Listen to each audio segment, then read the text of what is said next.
이 ODA 분야, 개발 협력 분야에 또 잘 모르시는 분도 계셔서 간단하게 저희 단체를 소개하자면 저희는 1997년에 창립이 되었고 91년도서부터 93년도까지 아시아의 평화 여성의 역할이라는 남북 여성 교류를 최초로 한 그런 분들이 남북 여성 교류가 이제 할 수 없게 되었을 때 여성평화운동 단체로 만든 그런 단체이고요. 그동안 이제 남북 여성 교류 그리고 갈등 해결과 평화 교육, 평화 군축 운동 그리고 한반도 평화 체제 실현을 위한 동북아 여성 평화 회의, 여성 평화 안보 1325 국가행동계획 수립을 위한 노력과 현재까지도 그런 참여 그리고 이제 무엇보다 한반도 평화를 위한 여성들의 참여 그런 모델들을 만들고 실천하는 그런 단체입니다. 그래서 그런 차원에서 저희가 이제 특별히 구호와 회복 영역이라고 조금 이따 조영주 박사님께서 이제 알려주실 텐데요. 이 개발과 협력 그리고 ODA 분야는 사실은 저희가 많이 이렇게 다루지 못했지만 이번에 캠프와의 협력을 통해서 여성들의 평화 그리고 여성들의 협력 그리고 여성들의 지금 이제 강의하실 발제하실 발제자와 토론자분을 먼저 소개를 시켜드리겠습니다.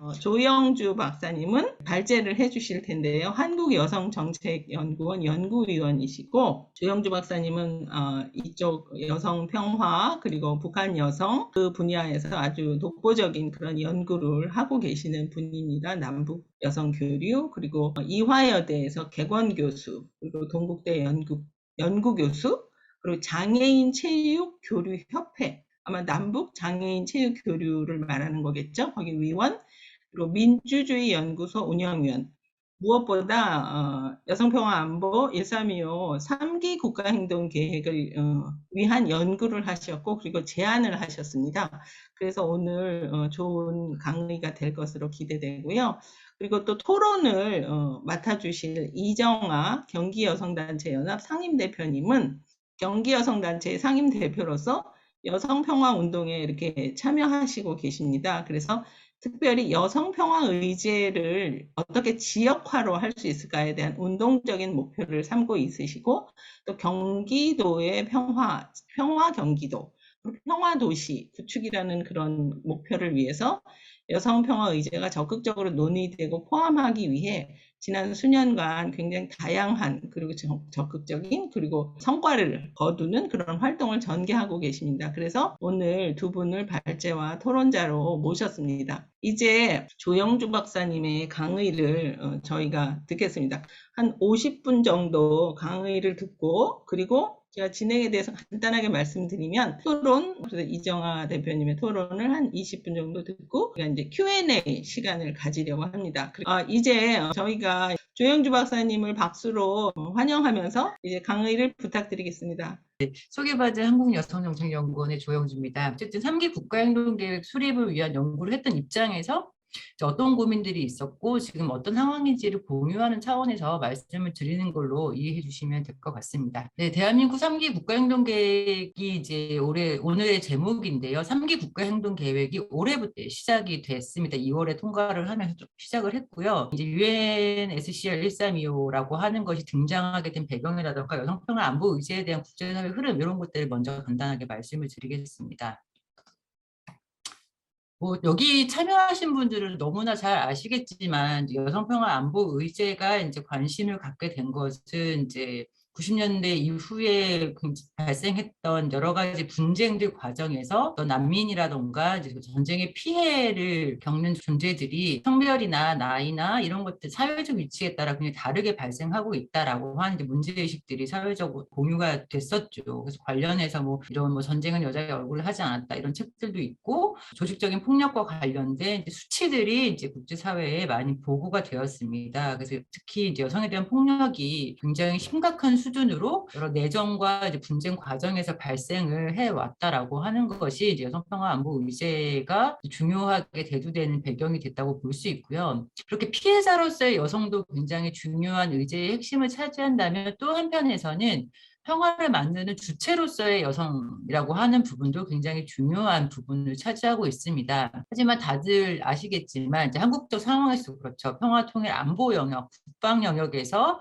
여성의 참여율이 매우 낮다라고 하는 것. 이때 참여율이라고 하는 것은 이제 대표성까지 포함하는 참여율을 말할 텐데요. 이제 고위공무원을 비롯해서 아니면 의사결정 과정에서의 여성들의 참여율 뭐 이런 것들을 쭉 살펴보면 굉장히 이제 여성들의 참여율이 낮다라고 하는 것이고 이제 분쟁과 분쟁 해결과 이제 평화 건설 과정에서도 마찬가지였던 것이죠. 뭐 평화협정을 서명하는데 그 서명자에 참여한 여성은 2.5%, 협상 과정의 조정자 역할을 한 경우도 3.2%, 이제 5% 이하, 10% 이하의 여성의 참여율. 그러니까 폭력의 피해자로서의 여성의 비율은 굉장히 높은데 그에 비해 평화를 만든 주체로서의 여성의 참여는 굉장히 낮다라고 하는 것입니다. 그럼에도 불구하고 이 여성들의 낮은 참여율을 높이는 것도 굉장히 중요하지만 그 의미가 수치적으로 여성이 적기 때문만에 그치는 것이 아니라 여성이 참여했을 때 실제로 평화를 더 실현시키는 것에 있어서의 또 이행률이라든가 지속성이라고 하는 측면에서 훨씬 더 가시적인 성과를 보였기 때문입니다. 이제 기존 국제평화연구소에서 연구를 한 바에 따르면 89년부터 2011년 사이에 서명되었던 평화협정 중에서 여성이 참여한 경우에 이제 그 협정이 지속될 15년 이상 지속될 가능성이 35% 이상 증가했다라고 하는 것이고 스톡홀름에서 이제 보고한 바에 따르면 여성이 참여한 평화협정의 경우에는 체결 이후에 10년 동안 현저하게 높은 실행률을 보였다라는 방식으로 여성이 평화를 만드는 주체로서 활동하고 참여했을 때 어떤 가시적인 성과를 보이는가라고 하는 측면을 보면 이 평화를 만들어 가는 과정에서 여성이 굉장히 중요한 역할을 하고 있다라고 하는 것을 볼 수 있는 것이죠.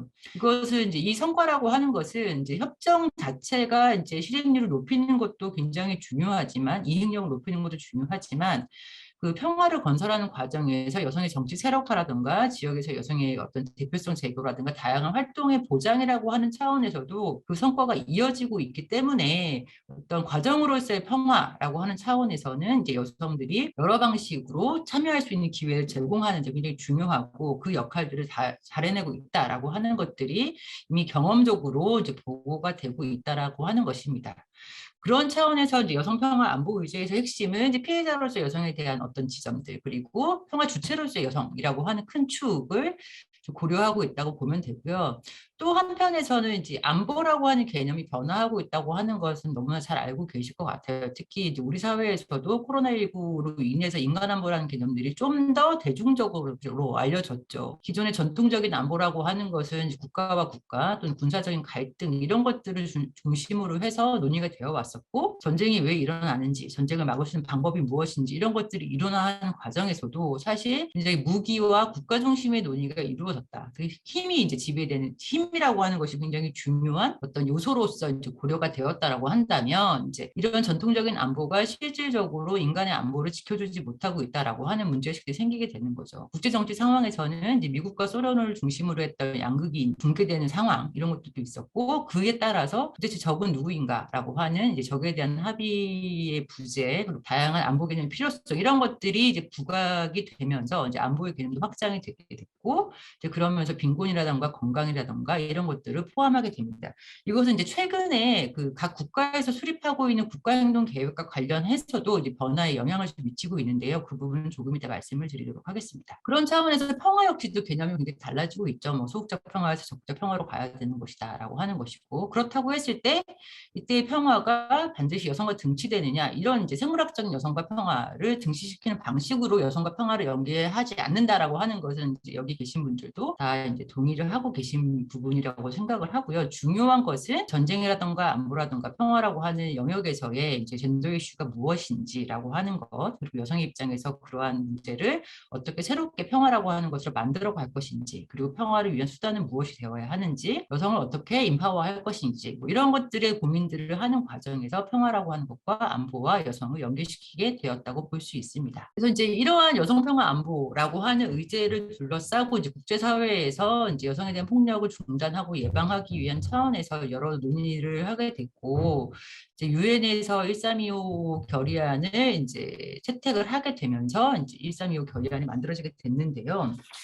1325 결의안이 이제 그 채택이 유엔 안전보장 이사회에서 채택된 이후에 지속적으로 이 후속 결의안이 2019년까지 나오고 있습니다. 처음에 이제 1325에서는 이제 분쟁과 여성에 대한 폭력이라고 하는 것이 이제 얼마나 심각한지, 그리고 그것이 단순히 여성에 대한 폭력만이 아니라 국제사회의 평화와 안전에 얼마나 위협적인 요소가 되는지, 이런 것들을 명시한 것이 1325 결의안이라고 할 수 있고요.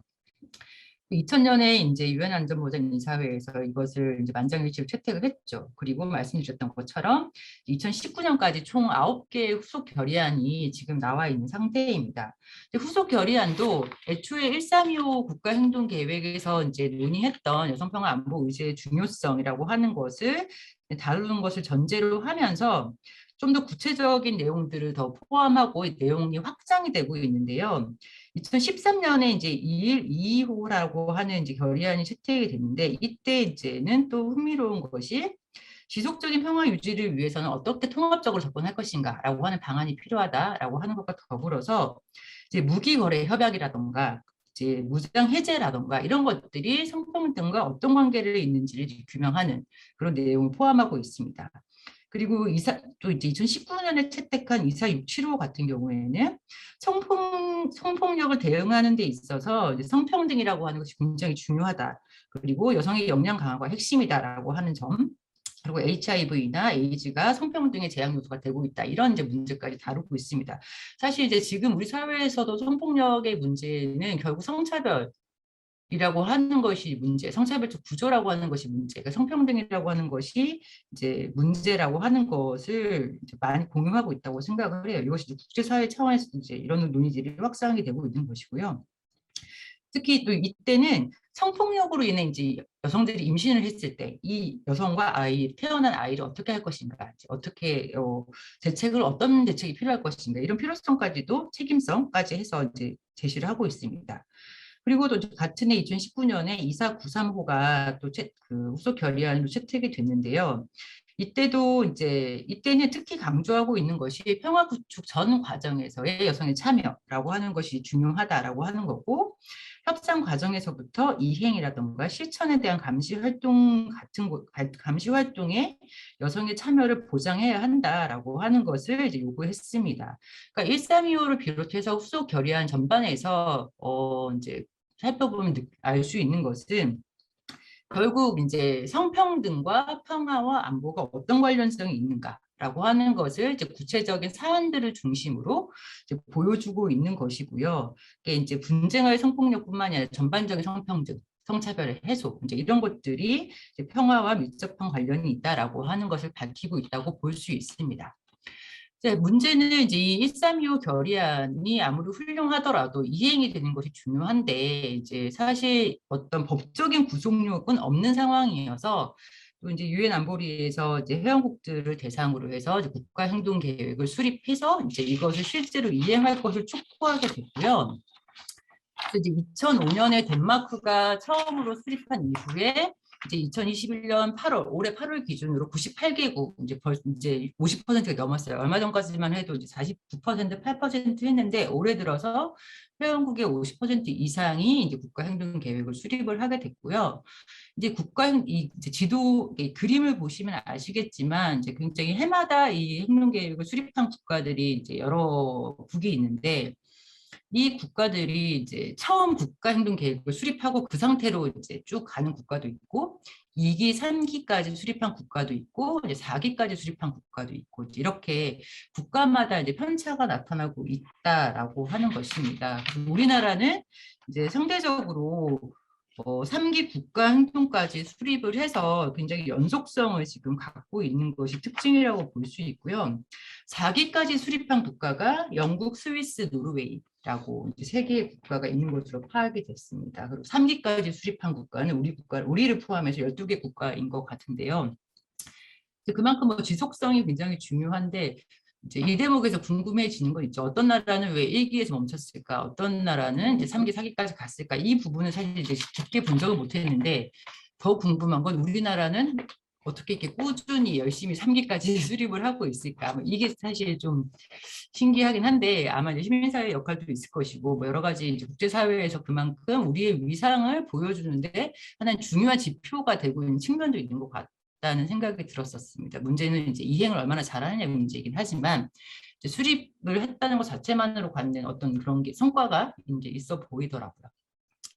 그랬을 때 이제 이 98개국이 수립을 됐는데 여기서 또 이제 특성들을 보면 이 국가행동계획을 이행하기 위한 예산을 확보한 국가는 36%. 그러니까 이 예산을 확보하는 것이 이제 굉장히 중요한 부분인 것 같아요. 그럼 이제 예산이 없이도 지금 진행이 되는 국가가 64개국이라는 얘기인 거잖아요.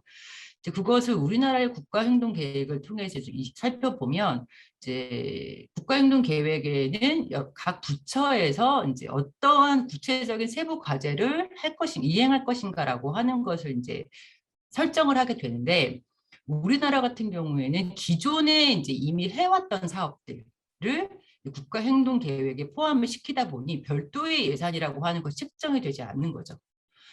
그래서 이런 방식으로 국가행동계획을 수립하게 되면 이제 예산 확보라고 하는 것을 하지 않게 되는 것이고 또 예산을 확보하지 않기 때문에 새로운 과제를 발굴하지 않는다는 것 그리고 특히 1325호와 관련된 어떤 특화된 프로그램 뭐 정책 과제 이런 것들을 발굴하지 않는다고 하는 점 이런 것들이 이제 문제적일 수 있다라고 하는 것입니다.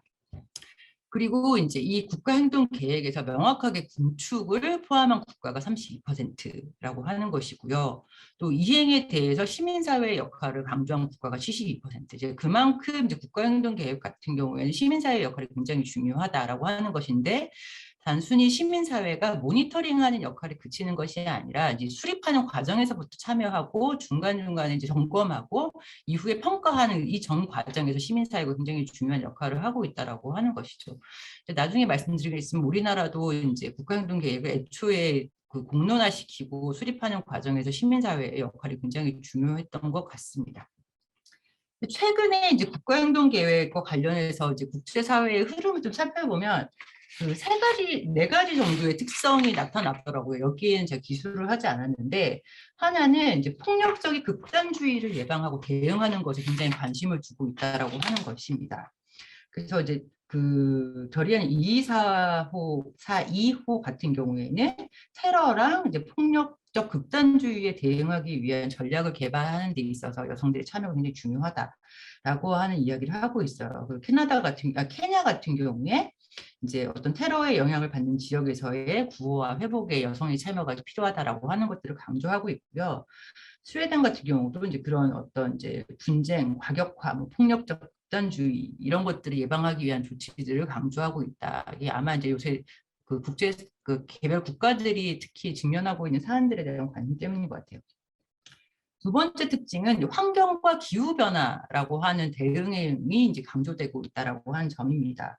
최근에 이제 기후 변화와 관련해서 여성의 역할이 굉장히 주목받고 있는데요. 그래서 일본 같은 경우에 이제 자연재해 발생 상황에서는 여성을 우선 이제 그 보호해야 한다라고 하는 필요성을 얘기했고, 이제 핀란드 같은 경우에도 환경과 안보 논의에서 여성의 참여를 독려하면서 그 기후 변화와 기후 문제의 완화를 목표로 이제 하고 있다고 합니다. 세 번째 특징은 이제 지역 정부의 이제 참여와 대응 확산입니다. 아까 이제 나중에 토론을 하신 이정아 대표님이 열심히 활동하고 계신 부분인데 이제 국가 내에서의 지역의 활동들, 그래서 지역에서의 이제 지역 행동 계획 수립 뭐 이런 것들이 좀 활발히 되고 있는 측면이 한쪽에 있는데 또 이 특징은 좀 기존의 내전이 일어나거나 그 분쟁이 일어난 국가들을 중심으로 이러한 특성을 좀 보이고 있고요. 네 번째 특징은 이제 국제사회에서의 국제기구의 역할, 특히 이제 국제도 지역기구의 역할을 굉장히 강조하고 있다고 합니다. 이제 일부 국가들 같은 경우에는 EU나 나토 같은 기구에 가입을 하기 위해서 이제 국가행동계획을 수립하기도 하고, 몰도바 같은 경우에는 이제 나토하고 이제 개별 파트너십 행동계획을 수립을 해서 나토와의 협력을 이제 강화하겠다라고 하는 이제 의지도 표명을 했고요. 나토도 1325를 채택해서 이제 나토 내에서의 여군의 역할 뭐 여군의 증대, 그리고 이제 그 기구 내에서의 성평등 관련 부서의 역할 강화, 이런 방식의 것들을 하고 있고, 이제 서아프리카 경제공동체라던가 유럽 안보 협력 기구라던가 태평양 지역이라던가 이렇게 이 또 이제 국제사회에서의 지역, 이 지역을 중심으로 한 1325 이행을 위한 대응들이 이제 최근에 활발해지고 있다라고 하는 시점입니다.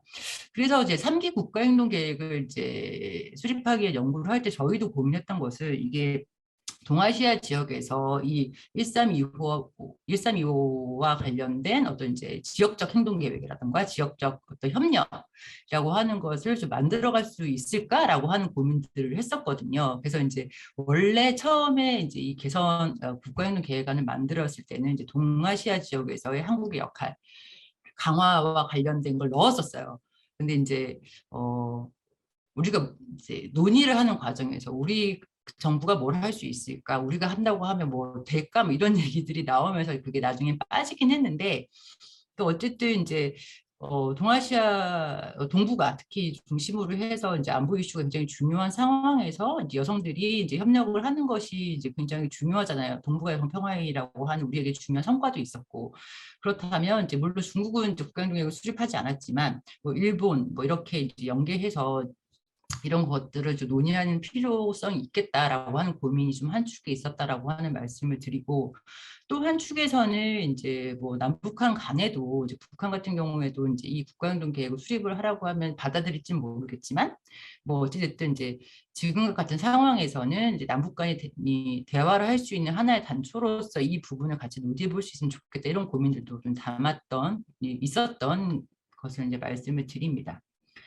그리고 이제 이 국가행동 계획을 수립한 국가의 특성들을 보면 아까 이제 잠시 말씀을 드렸던 부분도 있는데, 실제로 분쟁이 일어나는 국가가 있고 또 그렇지 않은 국가가 있고요. 또 이제 ODA와 관련해서는 또 ODA를 공영하는 국가가 있고 받는 국가가 있잖아요. 그래서 국가행동 계획들이 굉장히 천차만별이더라고요.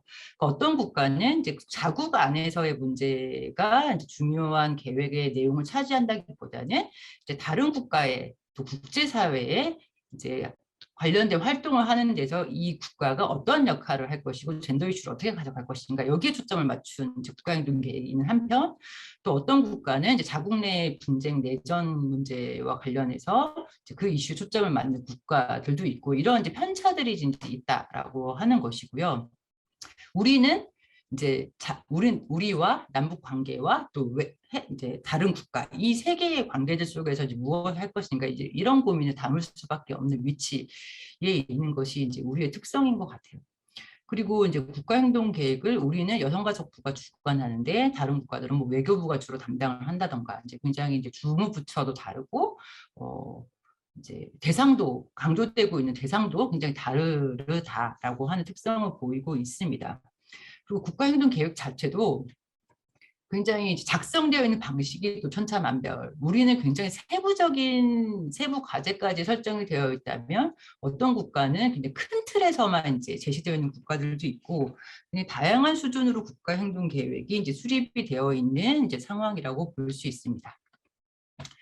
그래서 기본적으로 유엔 안보리 결의안 1325와 이 국가행동계획을 수립하는 데서의 원칙은 참여, 4P라고 말하는 참여와 보호와 예방과 성주류화라고 하는 이 키워드를 가지고 이제 진행이 되고 있는데, 우리의 국가행동계획의 틀도 이 틀을 바탕으로 해서 이제 구성이 되어 있다라고 볼 수 있습니다. 참여는 말 그대로 이제 평화협정, 평화활동 분쟁의 예방, 관리, 해결에서 여성 참여라고 할 수 있고, 보호는 이제 분쟁 지역의 성폭력이라든가 젠더폭력 보호, 예방은 이제 폭력을 예방하는 것이라고 볼 수 있는데, 또 이와 관련해가지고 이제 국가행동계획이 굉장히 51%에 이를 만큼 많이 수립이 될 것과 관련해서 또 이제 페미니스트 외교 정책을 한다거나 뭐 이제 여성 페미니스트들이 또 비판하는 지점이 있습니다.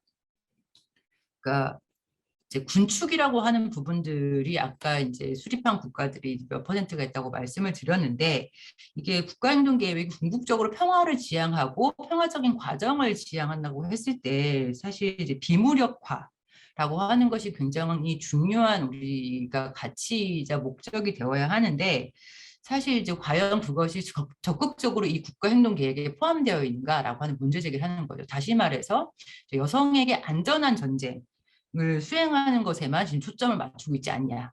그러니까 뭐 폭력이 발생했을 때 폭력을 예방하고 뭐 이런 건 굉장히 중요하지만 애초에 비무력화라고 하는 평화를 위한 수단 자체를 고민하고 있는가라고 하는 이제 문제 제기를 좀 하고 있고요. 또 하나는 이제 그 너무 여성에 대한 보호라고 하는 관점이 이제 강하게 있지 않느냐라고 하는 이제 고민들도 있습니다. 그리고 또 하나는 이제 이 젠더 이슈를 제대로 포함하고 있냐. 다시 말해서 너무 여성이라고 말해진 생물학적인 여성이라고 하는 여성 이슈에만 국한하고 있지는 않느냐. 다시 말해 이제 이 폭력과 차별을 야기하는 구조적인 변화를 도모하는 것이 과연 적극적으로 이 국가 행동 계획에 포함이 되어 있는가를 좀 점검해 봐야 한다. 라고 하는 것. 다시 어찌 보면 아까 이제 말씀드린 여성에 대한 보호에 치중되어 있다는 것과도 연결되어 있는 부분인 것이죠. 어쨌든 보호를 넘어서 여성을 주체화한다라고 하는 것은 여성 개인의 또는 여성 집단의 역량 강화뿐만이 아니라 이 역량과 관련된 사회 구조적인, 경제적인, 정치적인 조건들을 변화시켜야 하는데 거기까지는 이 국가행동계획이 미치지 못하고 있지 않느냐라고 하는 문제 제기들이 또 한쪽에서 이제 이루어지고 있다라고 하는 것입니다. 관련해서 이제 우리나라 국가행동계획 같은 경우에도 이제 그 1기와 2기를 거치면서 이제 계속 그 영역들을 재조정하는 과정에서 이것이 보호이냐 아니면 구호민 회복이냐 이런 고민들을 하게 되는 부분들이 좀 있었어요. 그 부분 뒤에 또 말씀을 드릴게요. 그래서 대한민국 국가행동계획이 이제 어떻게 수립이 되었는가라고 하는 것을 그냥 간단히 말씀드리면 이제 세계 유일의 분단국이라고 하는 거죠. 그러니까 잠정적인 휴전 상태. 이 부분도 굉장히 이제 이슈 중에 하나인 것 같아요. 우리가 지금 분쟁 중이라고 분단국이고 아직 이제 평화협정이 체결되지 않았기 때문에 이제 평화적인 상태는 아닌데 그렇다고 분쟁 상태냐? 지금 막 전쟁이 일어난 상태냐? 그건 아니다. 그러면 이제 분쟁이 막 일어나고 있는 상태인 국가들하고는 또 다르고. 또 그렇지 않은 국가하고도 좀 다르고 이 우리의 그런 위치들이 이제 굉장히 중요하고 그것이 배경이 되었는데 이제 그것이 그렇다면 국가행동계획에 충분히 반영되어 있느냐 이 부분도 고민인 지점입니다. 그리고 이제 일본군 위안부라든가 기지총과 같은 전도폭력 피해 경험이라고 하는 것들이 우리에게 있고 그리고 이제 평화유지군과 이제 뭐 국제개발협력이라고 하는 것에서 중요한 공여국의 위치에 있다라고 하는 점들도 이제 우리나라가 대한민국 국가행동계획을 수립하게 되는데 이제 객관적인 배경이 되고 있다고 볼 수 있고요. 이런 객관적인 배경 하에서 이 대한민국 국가행동계획이 이제 결국 이제 수립이 됐는데요. 이제 이 절차들은 쭉 그냥 읽어보시면 될 것 같아요. 중요한 것은 이제 양성평등 기본법에서 이제 이 항목이 들어가 있다는 것이죠. 그래서 우리는 이제 주기적으로, 정기적으로 이 국가행동계획을 수립하게 되는 것 같아요.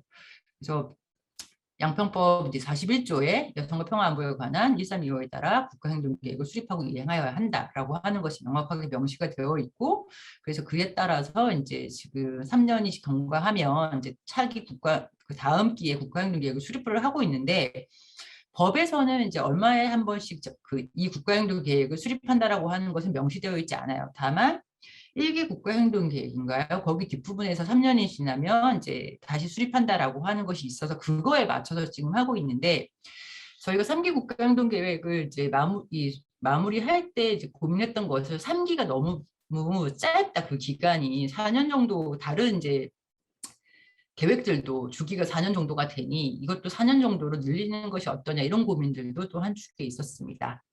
좀 더 내실 있는 이제 그 계획을 수립하고 이행하자는 것이지요.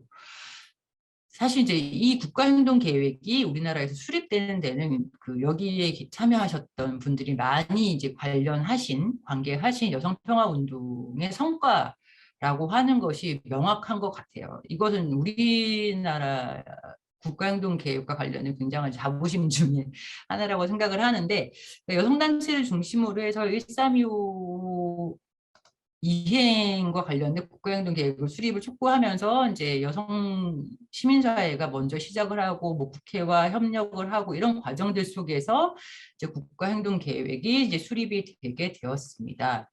그래서 2014년에 처음 이제 1기 국가행동계획이 되면서 총 8개의 부처가 참여를 하게 됩니다. 여성가족부가 이제 주무부처고, 이제 뭐 여성 평화와 안보와 관련된다고 여겨지는 외교통일 국방부가 이제 들어가 있고, 이제 행정안전부는 재난과 관련된 부분과 이제 뭐 비상계획 이런 것 때문에 들어와 있고요. 법무부는 난민 때문에 이제 주로 이 난민과 관련된 부분들을 담당하고 있고, 교육부는 여성 평화 안보와 관련된 교육의 내용, 교육을 포함하는 것, 대중적 확산을 위해서 이제 그런 차원이 있고, 코이카는 이제 국제협력, 이런 차원에서 8개의 부처가 들어와 있습니다. 그래서 우리나라 국가행동계획의 1기 같은 경우에는 예방, 참여, 보호, 그리고 구호 및 회복이라고 하는 4개의 분야가 있었고요. 그리고 총 10개의 목표, 이제 74개라고 하는 행동 계획이 있어서 굉장히 많은 것이 있죠. 그래서 예방 같은 경우에는 주로 분쟁 지역에서 발생하는 성폭력 예방을 위해서 종사자들을 교육하고 인식을 제고하는 것이 중요한 내용으로 다뤄지고 있고, 참여는 이제 국제회의나 이 관련 분야에서의 의사결정 과정에서 여성의 참여를 보장한다거나 시민단체를 이제 참여를 독려한다거나 이런 부분들. 그 보호 같은 경우는 이제 일본군 위안부 관련된 사항과 군인에 의한 성폭력 가해 처벌, 그리고 북한 이탈 여성과 여성 난민 정책인데요. 이 부분이 이제 제가 3기 할 때 고민이었던 것 같아요. 그러니까 북한 이탈 여성과 관련해서는 경제적 자립이라든가 뭐 이제 여기에서의 이제 그 안정적인 정착과 관련된 부분들을 주로 세부 과제로 삼고 있고, 여성 난민도 마찬가지인데, 이것을 보호의 영역에서 다루는 것이 적정한가라는 고민을 했던 거죠. 그러니까 이들을 계속 이게 보호의 영역에 둠으로써 이들을 보호의 대상자로 보는 게 아니냐라는 생각이 좀 들어서 이 부분을 이제 구호 및 회복 영역으로 바꿨던 기억이 있습니다. 그리고 구호 및 회복은 이제 주로 개발협력 사업을 대상으로 하고 있다라고 하는 것입니다. 그리고 이제 2018년부터 2020년까지 이제 2기 국가행동계획이 들어가게 되는데요. 이때 이제 부처가 하나 늘어나게 됩니다. 경찰청이 들어와요. 이제 이 경찰청이 들어온 것은 이제 굉장히 중요한 의미를 갖는다고 생각을 하는 것이, 치안이라고 하는 부분도 우리에게는 안전에 굉장히 중요한 부분이라고 하는 것이죠. 그래서 이 일상적인 안전이라고 하는 차원에서 어찌 보면 이제 좀 더 확장적으로 다루고 있다라고 볼 수 있는 것 같고, 어찌 보면 또 이제 경찰청의 양성평등 담당관이라고 하는 부서가 또 신설된 것도 이제 우리나라에서의 어떤 각 정책 영역에서 성주류화라고 하는 것과도 연계되면서 1325 국가행동계획이 이제 우리나라의 정책 전반의 성주류화와 굉장히 밀접한 관계를 갖고 있다는 것이죠. 그러니까 1325호 자체가 저는 이제 아까 원칙에서도 나왔지만 어떤 국방, 평화, 안보, 통일 이 영역에서의 성주류화라고 하는 것이 중요한 목표이자 수단으로 이제 상정하고 있는 것이기 때문에 이 1325 국가행동계획이 우리나라 뭐 정책 전반의 성주류화를 도모하는 데 기여할 수 있다고 생각을 하고, 또 경찰청처럼 이 기존의 이제 그 정책의 성주류화를 위한 과정들이 1325와 연계되면서 또 1325를 확장하는 데 기여할 수 있고, 뭐 이렇게 상호적인 것 같은데, 아직까지 이제 그 정도까지는 가지 못하지만 앞으로 이제 그런 방향으로 좀 고민이 되어야 되지 않을까 싶습니다. 그리고 2기에서는 이제 부처도 늘어났지만 영역에서 이행점검이라고 하는 영역이 이제 공식적으로 추가가 됩니다. 원래 1기에도 이행점검에 대한 내용이 있는데 이것이 하나의 영역으로 들어오진 않았었거든요. 근데 이제 2기에서는 하나의 영역으로 들어왔다라고 하는 것이고, 내용적으로 이제 예방에서는 예전에 교육을 주로 이제 얘기를 했다면, 이제 정책의 전도 관점을 통합하는 것에 대한 것들이 이제 고민이 들어오게 돼요.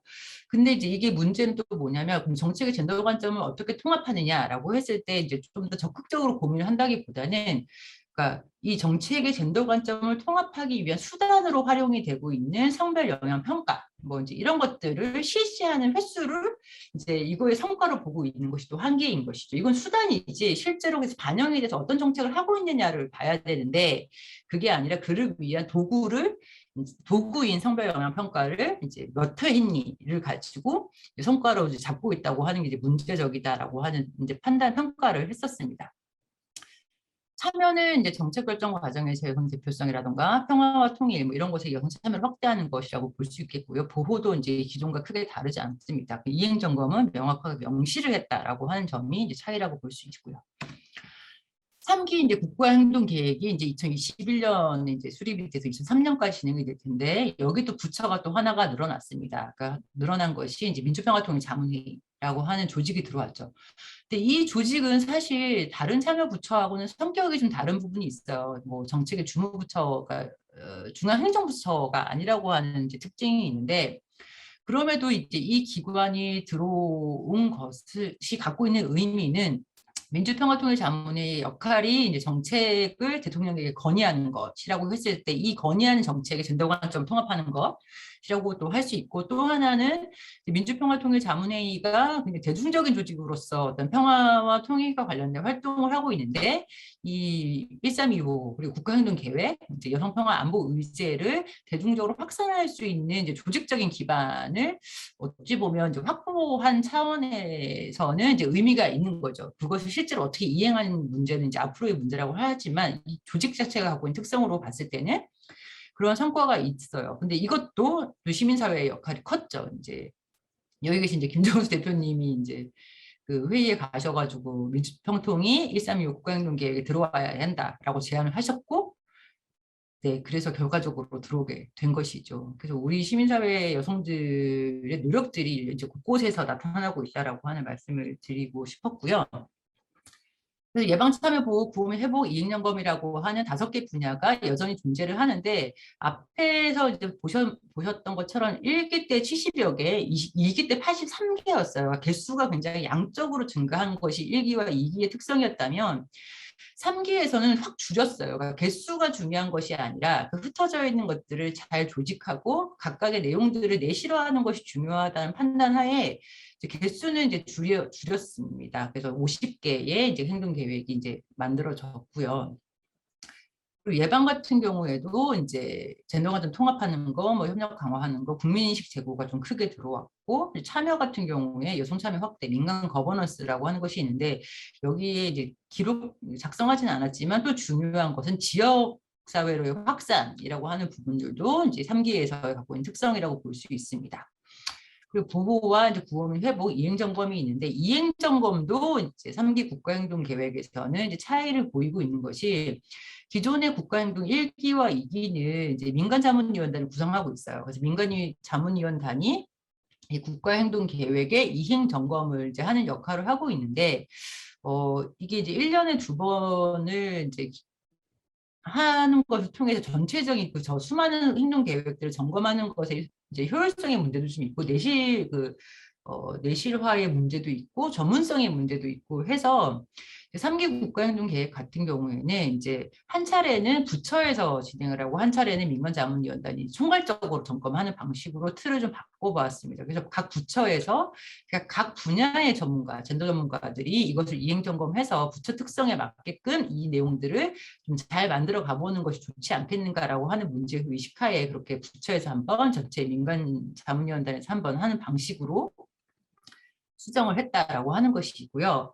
이제 말씀을 드리면서 쭉 이제 말씀을 드렸는데, 1기와 2기의 이제 성과와 한계를 잠깐 짚어보면, 어찌됐든 성과라고 하는 것은 참여부처, 못하네요. 참여부처가 확대가 됐다는 거, 또 행동계획의 과제가 양적으로 증가했다라고 하는 것, 그리고 이제 이 의제를 국내화해서 정책으로 만들기 위한 토대를 마련했다고 하는 점이 굉장히 성과라고 할 수 있고요.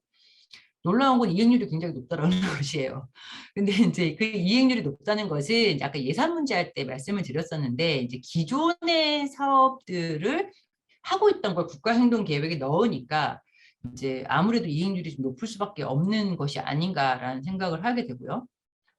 한계는 이제 아까 이제 페미니스트들이 이제 기존의 국가행동 계획이 갖고 있는 문제점들에 대한 비판을 하고 있다라고 이제 말씀을 드렸었는데, 마찬가지인 것 같아요. 그러니까 여성 평화 안보가 이제 뭐 예방과 구호, 참여 이런 것들이 각각의 영역들이 갖고 있는 이제 지향점, 목표, 가치들이 있을 텐데, 과연 그것을 충분히 반영하고 있는 국가행동 계획들이냐?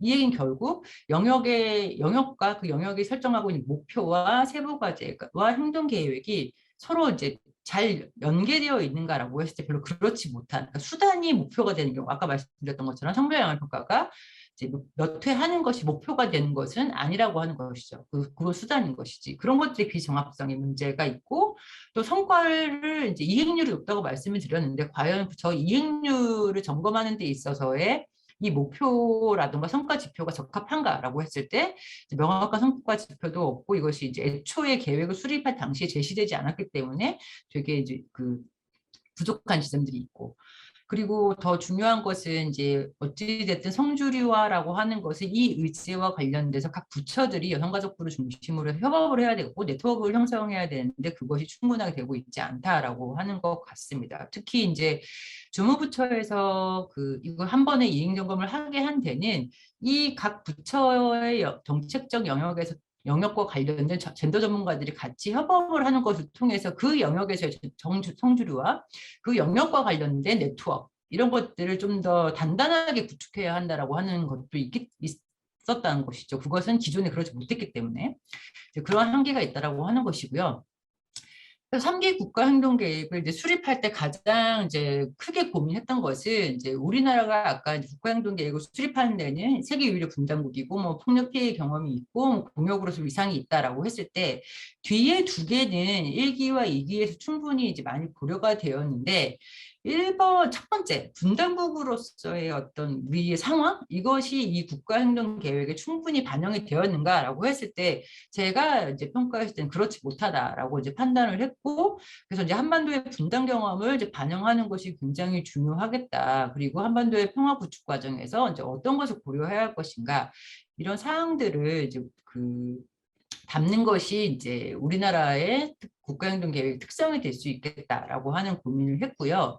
그래서 이제 주로 다루고자 했던 것이 여성 경험, 우리의 분단과 전쟁과 평화와 관련된 우리의 경험을 역사화하는 것, 이제 이것이 이제 하나의 중요한 과제가 되어야 할 것 같다라고 하는 고민이 있었고요.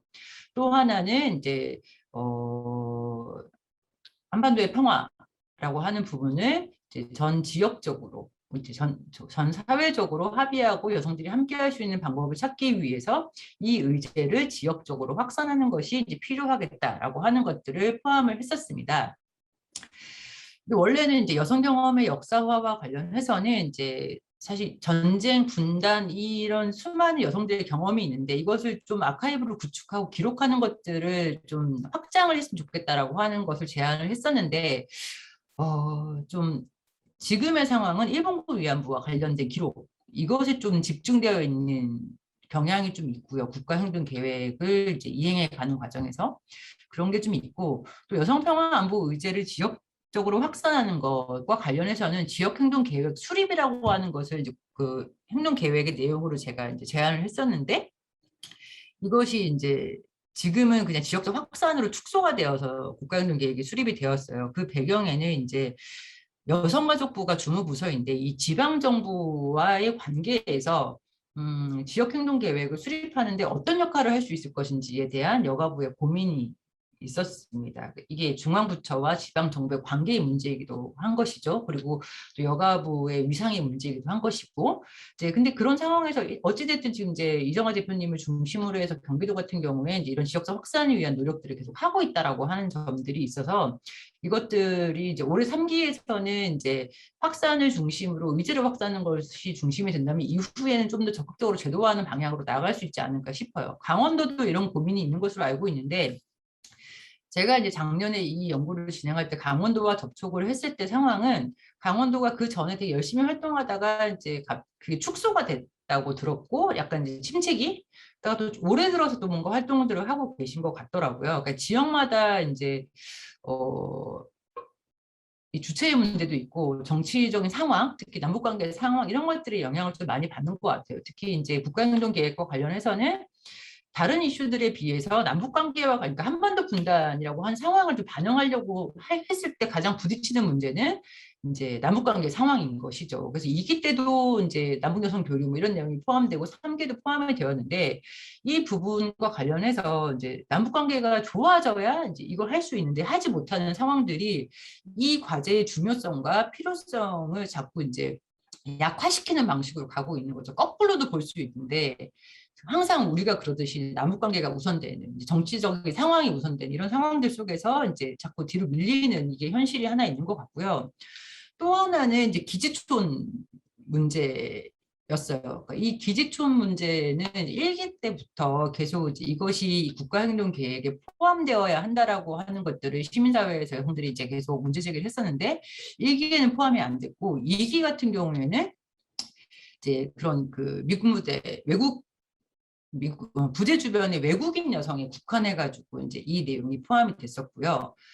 그래서 3기에서도 이제 기지통 관련된 내용을 이제 포함하려고 했는데 이제 3기에서도 받지 못하는 거죠. 부처 정부에서 한미동맹이라고 하는 문제가 굉장히 우리에게는 중요한 안보의 어떤 핵심적인 요소이기 때문에 이것만 봐도 이제 이 여성평화 안보 의제가 이 안보라고 하는 것이 얼마나 동맹과 국가 간의 힘, 뭐 이런 것들의 영향을 이런 것으로 의미화되고 있는지를 확인할 수 있는데, 그래서 이번에는 3기에서는 그래도 그나마 이제 외국인 여성에 국한하지 않는 방식으로 정리를 할 수밖에 없었다라고 하는 것이고, 또 하나는 이제 그런 문제가 있었습니다. 그 대인 질에 관련해가지고 요거 이제 대인 질을 계속 또 이제 국가행동에 포함할 것을 시민사회에서 요구를 2기 때도 해오고 3기 때도 했었는데, 이게 이제 대인 질가 포함될 수 있게 하려면 계속 요구가 되는 것은 이 대인 질의 문제가 젠더와 어떤 관계가 있는지를 규명해내라 라고 하는 거죠. 근거를 내라. 그러면 최소한 우리에게 필요한 자료는 이 대인지례로 인한 피해에서의 성별 차이라던가 아니면 이제 관련된 여러 가지 자료들이 있을 텐데 이 자료조차 없기 때문에 이것을 설득력 있게 이 내용에 포함하기 어려운 현실이라고 하는 것이죠. 그래서 어찌 보면 이 여성평화 안보와 관련해서 이 국가행동계획뿐만이 아니라 이 의제들이 우리 사회에서 중요한 의제가 되기 위해서는 관련한 데이터, 경험 이런 것들을 계속 수집하고 만들어내는 것, 축적해내는 것, 이것이 이제 굉장히 중요한 것 같아요. 그리고 더 중요한 것은 이제 맨 처음에 이제 1325가 중요한 이유 중에 하나가 여성들의 평화의 주체로서 어떠한 역할을 해내는가라고 하는 것을 강조하는 것이라고 했을 때 마찬가지로 우리 한국 사회에서의 평화를 만들어 가는 과정에서 이 여성이 참여했을 때 어떤 더 큰 의미와 성과를 만들어내는지를 보여주는 것이 필요하다. 그것은 또 결국 이제 경험을 역사화하고 이제 대중화하고 하는 것들로 이어지는 것이겠죠. 이제 그런 부분이 중요하다고 하는 것이고요. 그래서 이러한 이제 문제의식에서 목표를 4가지로 잡았었습니다. 한반도 평화정책 과정에서의 대표성 제고, 그리고 이제 뭐 성인적 접근, 이제 여성평화 안보의 저변 확대 이행력 제고, 뭐 이런 식의 목표를 가지고 이제 내용을 만들었다라고 하는 것이고요. 세부적인 내용들은 이제 뭐 여성평화 1325 국가행동 계획이 이제 뭐 공개되어 있으니까 보시면 될 것 같습니다.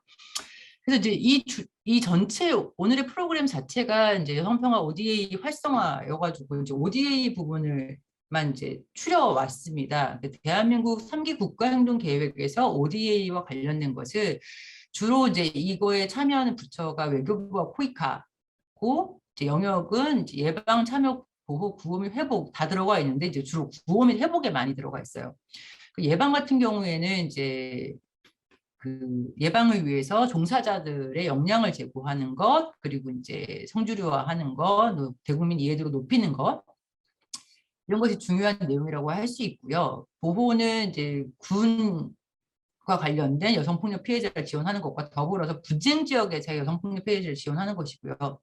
구호 및 회복 같은 경우에는 이제 이 분쟁 지역에 있는 피해자의 회복을 지원하는 것, 그리고 여성평화 안보 분야에서의 국제개발 협력을 강화하는 거. 이게 2기만 하더라도 굉장히 세세하게 이 내용들이 포함이 되어 이제 3기에서는 이제 여성평화 안보 분야 국제개발 협력 강화 이런 방식으로 확 줄여버리긴 했습니다만 그런 세부적인 내용을 살펴보면 이제 이 국제개발 협력과 관련돼서 그 함께하는 국가에 있는 여성들의 그 권한을 강화하는 것, 그리고 인권을 보호하는 것, 이거와 관련된 사업을 확대한다라고 하는 것이 중요한 내용으로 있고요. 그리고 이제 뭐 여성들의 참여 확대 이런 것들이 있는 것 같습니다. 그리고 국제개발협력에서의 이제 그 사업을 계획하고 이행하고 평가하는 데에서 성의적 관점을 반영하는 것이라든가 민간 거버넌스를 구축하는 것 이러한 내용들을 중심으로 해서 이제 ODA는 이제 내용들이 구성이 되어 있어요. 그게 단순히 지원을 하는 것이 아니라 그 국가에서 여성들의 역량을 강화해서 이 여성들이 그 국가를 재건하고 평화를 만들어가는 데서의 주체가 될 수 있는 방향으로 이제 국제 협력을 추진해야 한다라고 하는 것. 그래서 사업의 내용이라든가 평가의 내용이라든가 교육의 내용들이 그런 관점에서 이제 만들어져야 한다라고 하는 것이 주요한 내용이라고 보시면 될 것 같고요. 이제 말씀드린 내용들이 이제 이러한 내용들이다. 주요 내용들이 이제 이렇게 정리를 해 보았습니다. 그래서 이제 1325와 이제 그 국가행동 계획과 ODA를 어떻게 연계할 것인가라고 하는 것은 사실 젠더와 개발 협력이라고 하는 논의는 한쪽에서 굉장히 오랜 동안 이제 그 논의가 되어 온 것 같아요. 근데 이제 그것을 이제 그동안의 성과를 사례화해서 이게 여성평화 안보 의제와 어떻게 연결이 되는지를 연결시켜주는 작업이 필요한 것 같아요. 단순히 이제 개발 협력에서 젠더 관점을 반영하는 걸 넘어서서 이것이 여성평화 안보 의제라는 것과 어떻게 연결이 되는지, 그 평화를 만들어가는 과정에서 이 젠더 관점에서의 개발 협력이 어떤 의미를 갖는지를 이제 사례를 중심으로 살펴보는 것이 필요한 것 같고요. 그리고 실제로 이제 그렇기 위해서는 이 ODA 영역에서 국가행동 계획을 이행함으로써 그 국가와 이제 우리의 여성들의 역량이 어느 만큼 강화되었는지 이 성과를 확인하는 것이 더 이제 필요한 것 같습니다. 그것이 이제 우리의 논리적인 어떤 근거가 되기 때문에 그리고 이제 종사자와 그리고 이제 ODA 사업과 관련된 국가 내에서의 여성 평화 안보와 관련된 인식들을 제고하는 것, 의식들을 확장하는 것 이러한 노력들이 앞으로 이제 필요하지 않나 싶습니다. 시간이 좀 더 있으면 좀 더 자세하게 듣고 싶은 생각이 들었는데 어쨌든 전체적으로 3개 국가행동계획 수립되기 이전부터 또 그 특징 그리고 ODA 젠더와 개발 분야까지 이렇게 개괄적으로 강의를 해주셨습니다. 그리고요, 이제, 저희가 이제 이정아 대표님한테 토론을 부탁드려야지 되는데, 이제 이정아 대표님께서도 이제 자료 공유를 하시면서 토론을 하시겠습니다. 토론은 15분에서 20분 정도로 부탁드립니다. 네. 네. 저는 이제 소제목, 그러니까 토론의 주제, 구현하는 걸로 이제 여성평화의제 확산과 이 지역화 다음표입니다. 지역화 실현 가능성에 대해서 이제 전 운동 현장에서 활동가로서 과제의식을 갖고, 문제의식을 갖고 있고, 이것들이 어떻게 실질적으로 실현할 것인가가 이제 저에게는 화두인 거죠. 그래서 현재 지금 아까 좀 전에 조윤주 선생님이 발표하신 135 국가행동계획 안에 담겨 있는 방향과 목표 중에서 저의 활동의 관점으로 이입이 확대는 것이 여성평화 안보의제 지역 확산, 활동의 저변 확대입니다. 그래서 이것들을 해나가기 위해서 어떻게 할 것인가라고 할 때 조건이 지역 관점에서 입장에서 봤을 땐 이행력을 제고하기 위한 기반을 강화한다든지 아니면 성인지 관점의 접근을 확대한다든지 여성 대표성을 만들어낸다든지 성주류화를 실현해 본다든지는 어쩌면 이제 지역 입장에서 봤을 땐 이거는 목표라기보다는 이런 조건들이 토대가 필요하다는 데가 더 갈급한 생각입니다. 그래서 오늘 이제 제가 여러분들하고 같이 이야기를 좀 나누고 싶은 건 그 지역적 확산을 그럼 어떻게 할 것인가 할 때 우리가 보통 이제 지역화 담론이라는 얘기를 굉장히 자주 쓰게 되잖아요. 그랬을 때 지역화라는 일반적 정의로서는 이제 지역 문제를 지역에서 해결한다는 거죠. 지역 중심으로. 근데 이것을 그러면 담론을 어떻게 할 것인가, 행성할 것인가라고 할 때 저의 개인적 토론자 해석으로서는 뭐냐면 기존의 서울 중심 또는 글로벌의 의제 독점, 그다음에 정보 집중 사회에서 어떤 동질적 범주가라는 전제하에서 봤을 때 주변부 삶을 어떻게 드러내고 정치화할 것인가라는 겁니다. 이럴 때 이제 각각이 내놓는 어떤 언설이 하나로 모아지고 이게 이제 여론이라는 이름으로 형성이 될 때 이게 이제 내용을 채워 나가면서 기승전이 만들어지고 이게 결로 향하는 흐름을 저는 지역화 담론이라고 나름대로 해석을 해 보았습니다. 그랬을 때 이제 제가 살고 있는 거주하고 있는 경기도는 어떤 방식으로 이게 지역화가 얘기될 수 있을까라고 할 때 지리적 특수성을 빼놓고 이야기하기는 조금 어려운 조건입니다. 그랬을 때 이 지리적 특수성과 지역화의 교차성이 뭘로 교차될까라고 할 때 일종의 언어화가 된다라고 할까 아니면 대중성을 확보한다라고 할까 아니면 정치적 효용성을 말한다고 할 때 전 이제 DMZ가 가장 먼저 떠오르는 키워드입니다. 그래서 이제 국제법상 이 DMZ라는 거는 우리나라만 있는 건 아니잖아요.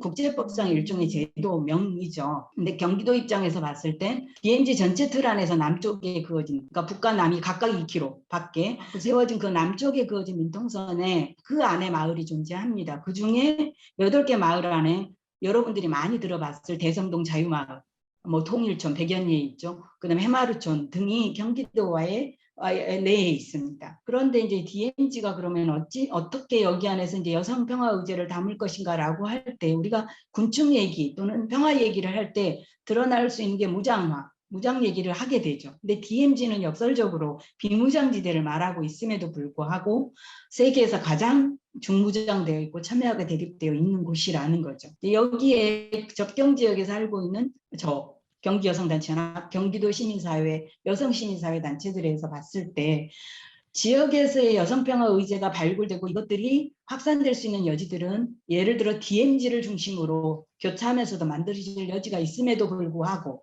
글로벌 의제, 국가의제, 여성평화 의제에서 지역 여성평화 의제라고 하면서 말해지지 않는 것들이 무엇일까가 이제 저희가 오래된 고민이고 질문이고 방법을 찾는 데 있어서 매우 버겁고 아까 발제자께서 말씀하신 대로 강원도 같은 경우도 이 문제에 대해서 고민을 했지만 실질적으로 여기에 대해서 여러 가지 이유로 중단이 되거나 지속 가능성조차도 담보하기 어렵다.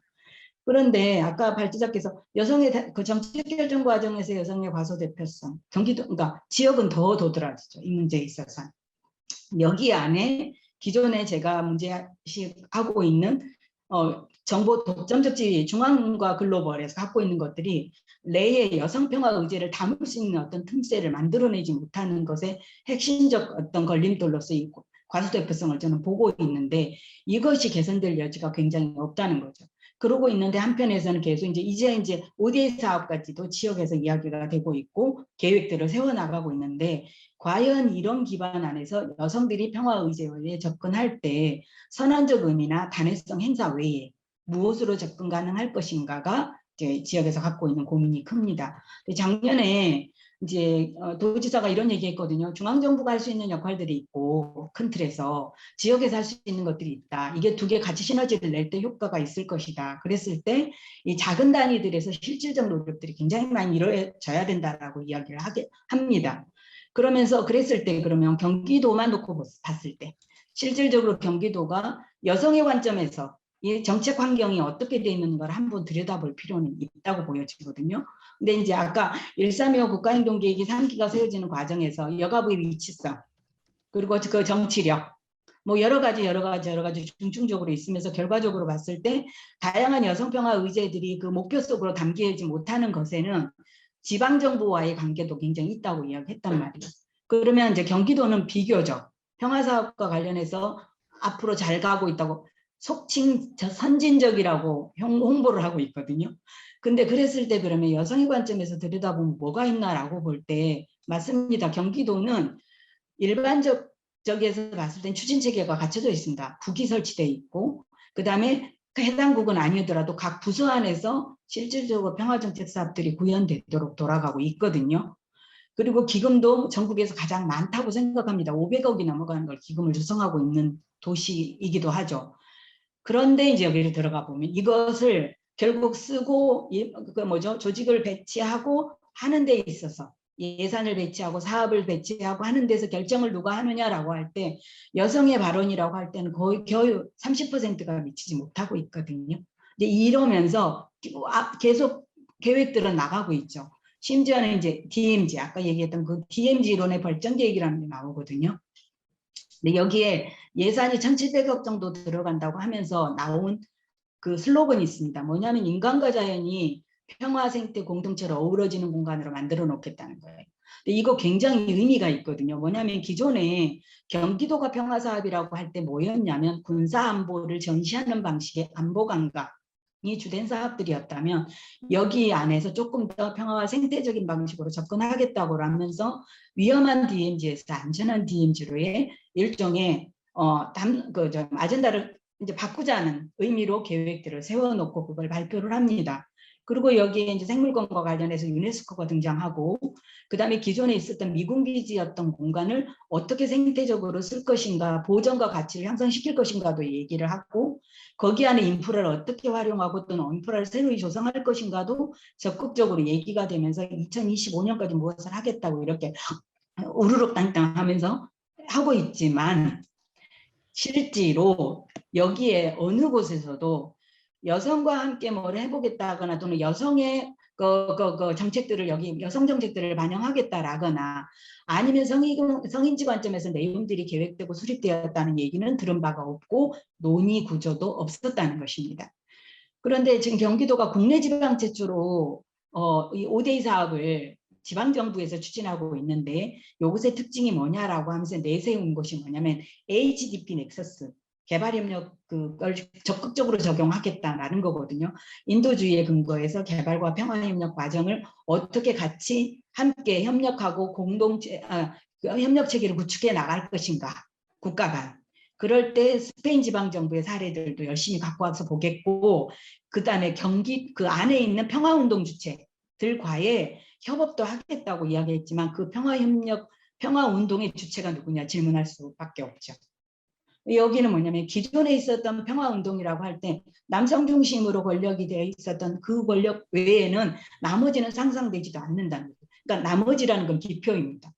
여성은 여기서 여성의 목소리를 담을 수 있는 여지가 처음부터 비가시화되어 있고, 심지어는 아태 지역의 평화 ODA 플랫폼을 경기도가 적극적으로 나서서 구축해내겠고, 그러기 위해서 위원회도 구성하고, 그러기 위해서 다양한 사례들도 갖고 들어오고, 그러기 위해서 현지 조사사업 추진단도 만드는데, 심지어는 이것을 지역 내에 돈의 민간단체들이 참여하도록 열어놨다는 거죠. 근데 이미 끝났어요. 8월 16일 날 모집이 끝났더라고요.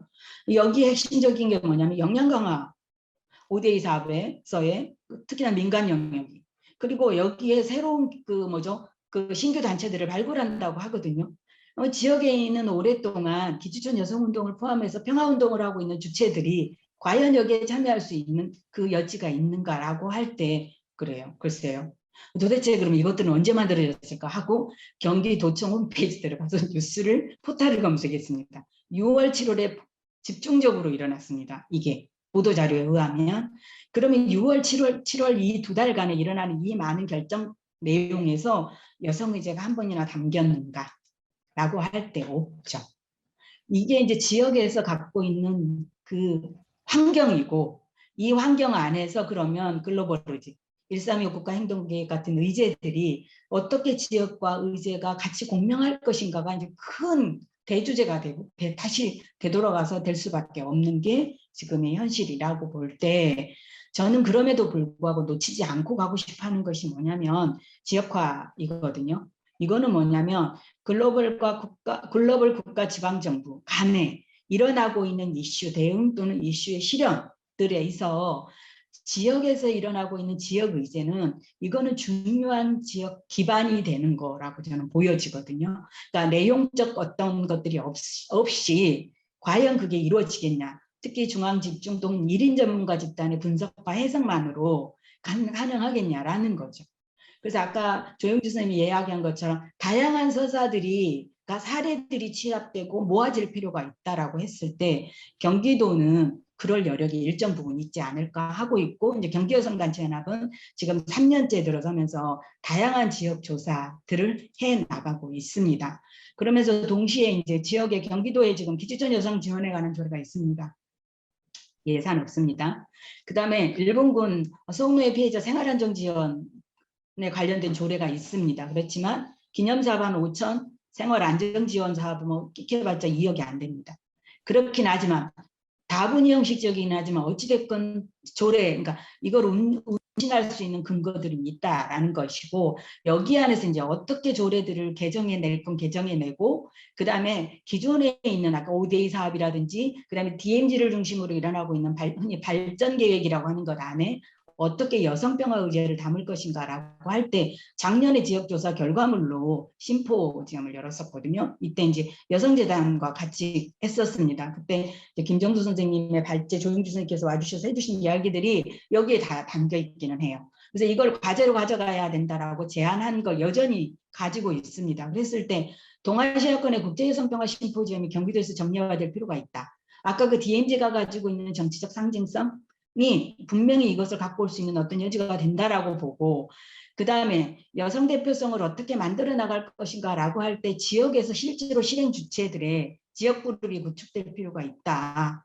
그리고 이것이 만들어져야 비로소 5대2 사업이건 아니면 135 국가행동계획기관 간에 서로 연계하고 시너지를 낼 수 있는 기반들이 만들어지지 않을까라는 것과, 다양한 사업들 안에서 구체적으로 여성 참여 명시와 사업비가 구체화되는 조례 개정이 필요하다는 게 그때 작년에 나온 이야기고, 아마 이게 이제 내년에 저희 지방선거에서 이 지금 얘기되고 있는 것이 구체적으로 지역 의제, 그러니까 선거 의제로 저희가 이제 드러내야 되고 낼 필요가 있다고 여겨지는 것들이고요.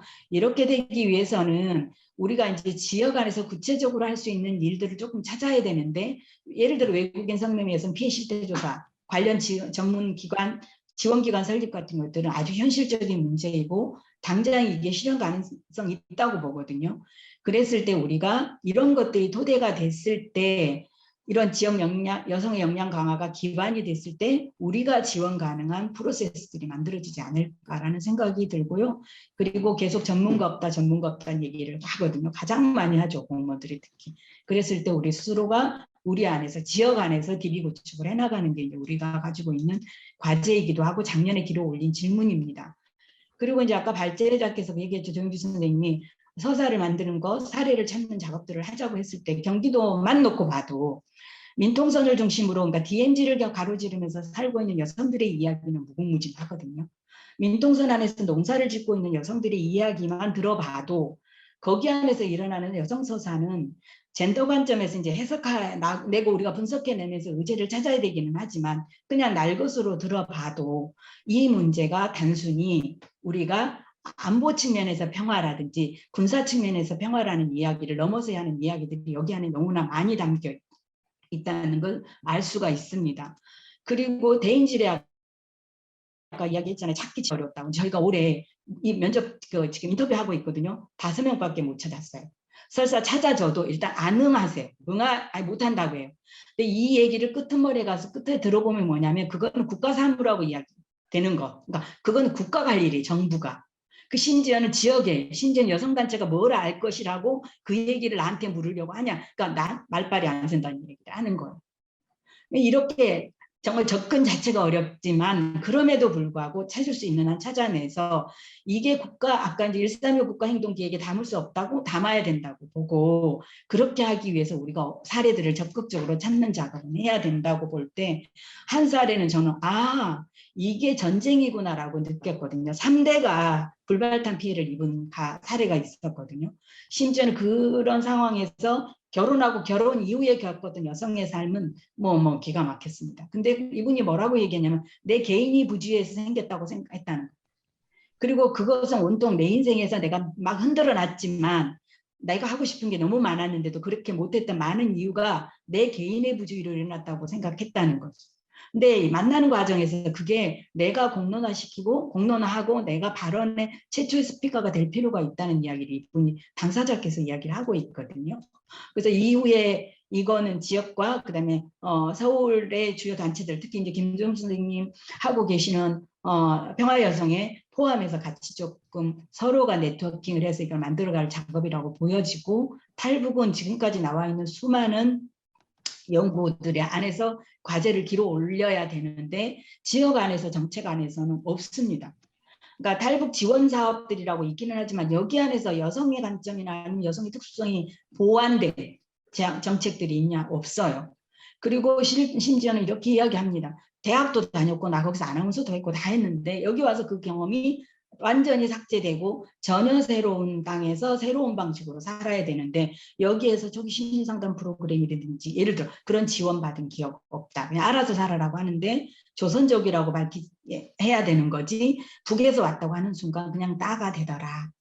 이런 환경들이 경기도에서 과연 이걸 지역 의제화 하면서 여성평화 의제화 하는데 만들어낼 수 있을까라고 거꾸로 사례자가 질문을 해오기도 했거든요. 기주촌 여성운동은 경기도에서 오랫동안 천착해서 갖고 있고 가져가고 있는 문제인데 거기 하나 다시 더 깊이 들어가 보면 그 지역의 주민 여성, 그러니까 기주촌에서 나고 자란 걸 들킬까 봐 일찌감치 자취하거나 하숙을 하면서 밖에 나가서 살아야 했고 한참 나이가 들어서야 거기가 내가 살았던 곳이라고 커밍아웃하는 그 사람들의 이야기도 여성들의 이야기로 같이 포함해서 우리가 들어봐야 되지 않을까 하는 거죠. 그래서 그러면 경기도가 이제 경기여성단체연합 또는 경기여성네트워크, 경기 지역 안에서 여성들이 강원도나 여타 지역과 좀 다른 어떻게 하면 이게 지속 가능성을 두고 지역화를 만들어낼 것인가라고 할 때 지금 현재 지역 다양한 지역 조사들을 하고 있는 것과 더불어서 우리에게는 또 여성평화국길 동안 연대에 축적된 경험도 분명히 존재하거든요.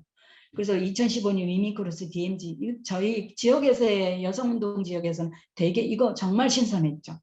그리고 여기에 이어서 2016년, 17년, 18년으로 이어진 여성평화업계 연대의 힘, 이것이야말로 글로벌 국가 그다음에 여성운동조직, 서울이 전국 조직이겠죠. 운동조직 그리고 지역 조직들이 함께했던 경험이 분명히 존재하거든요. 이 경험을 기반으로 우리가 지역에서 어떻게 여성평화 의제를 만들어 갈 것인가는 이제 우리 과제이기도 하고 또 오늘 참여한 여러분들이 이 5대2 사업을 어떻게 이것을 정책화하는 과정에서건 실제로 실행하는 주체들로서건 간에 만들어 나간다고 할 때 내가 기반하고 있는 나의 위치성, 그러니까 지역의 활동들이 어떻게 여기에 담기면서 그 내용을 보완해 나가면서 또는 내용을 확정해 나가면서 가져갈 것인가는 우리 모두가 같이 숙제로 가져가면 좋겠다 싶어서 제가 토론 자료를 가져왔고 그다음에 135 국가행동계획 3기 안에 담겨있는 많은 내용들이 당장의 지역적 언어로 만들어내기에는 한계가 분명히 존재하지만 지금 몇 년째 이제 모아내고 있는 이 사례들이 분명히 서로가 크로스하는 지점들이 있을 것이고 그 크로스하는 지점들이 바로 전 의제라고 생각하거든요. 그랬을 때 우리가 함께 연대해 나가기를 제안을 드리면서 토론을 마치겠습니다. 이상입니다. 고유경 선생님께서 한국의 국가행동계획 수립 논의 과정에서 세계 9위의 무기 수출국인 한국이 분쟁 지역에 수출한 무기의 사용으로 인해 해당 분쟁 지역의 여성에게 미친 영향, 피해에 대한 조사나 피해 회복 방안에 대한 검토가 있었는지 궁금합니다. 이런 질문이 있었는데 조영주 박사님 그 부분은 논의되지 못했습니다. 중요한 부분인 것 같은데 그렇게까지는 못 갔다. 이거 1.3.25 국가행동계획에 건축 관련한 구체적인 행동계획이 들어있는 나라가 아까 보니까 한 30몇 % 있다고 하는데 한국은 아직 분쟁이 계속되고 있고 동맹 관계에 있고 군사안보 영역이 아직 WPS 영역에서 아직 개입해 들어가지 못하는 그런 부분으로 남아있는 한계가 있는 점입니다. 양미강 운영위원장님께서 이런 질문을 하셨어요. 필리핀은 아시아 최초로 국가행동계획을 만들었다는데 한국과 필리핀이 함께 공유할 수 있는 WPS 의제는 무엇이 있을까요? 질문을 하셨습니다.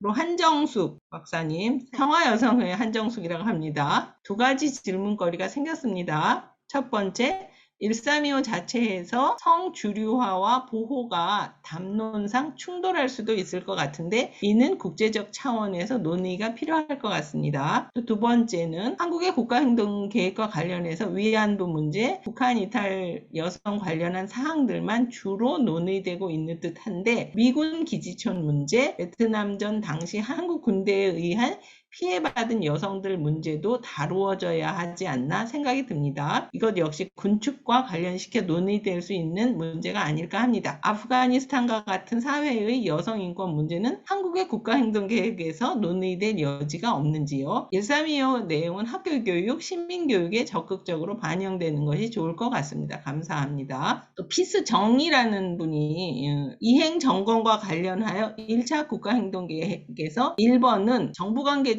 관계자들이 점검하고 다음 한 번은 민관이 함께 했습니다.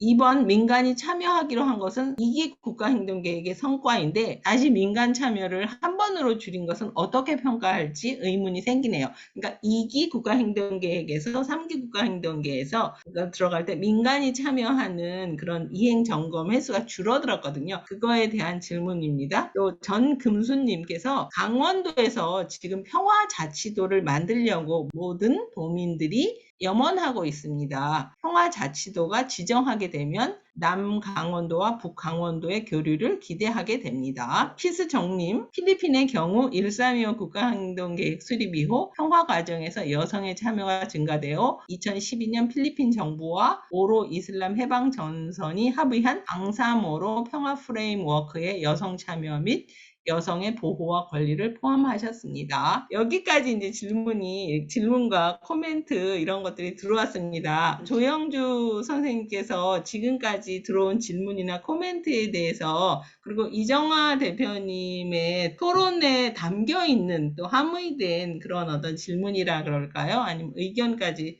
해서 일단 답변을 한번 해주셨으면 좋겠습니다.